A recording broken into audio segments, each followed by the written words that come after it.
關於跨境交通嗰個問題啦，澳車北上會有一啲優化啦嚇，流程嘅優化同埋應用程序啦。當然啦，有居民會希望非繁忙時間係咪可以增加名額？呢個我相信政府有你哋嘅政策考量。咁但係無論如何，優化通關嘅便利，優化澳車北上嘅一啲申請流程，包括有朋友會講啊，續期而家都好麻煩嘅。即係啲保險嘅生效時間啦、續期嘅手續啊，都好麻煩。其實將來可唔可以兩地探討呢？喺呢啲續期嘅申請上面進一步優化。其實我交齊文件簡單嘅就可以俾佢哋去續到期。政府而家有啲咩新嘅方向呢？咁樣，因為張司長都講到啦，嚟緊橫琴單牌車會可以再北上嘅一個政策，應該預計今年可以落實啦。咁喺一啲口岸通關上邊，你哋幾方面傾或者跨部門上面傾呢？究竟進度會係點樣呢？針對澳車北上同埋橫琴單牌車北上嘅呢啲政策上面，因為譬如橫琴單牌車北上，其實嚟講今年會實施啦。咁到底譬如同內地之間大家嘅溝通，包括咗軟硬件嘅設施配套上面嚟講，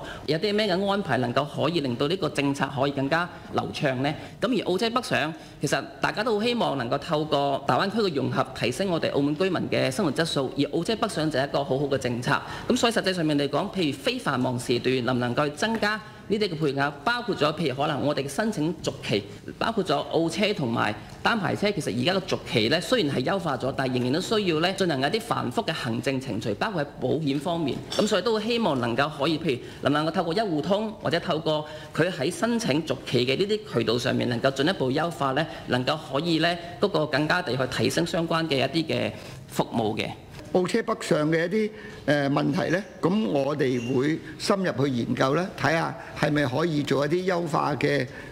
措施咧。澳車北上方面嚟講咧，我哋喺嗰個APP 方面嚟講咧，一路都有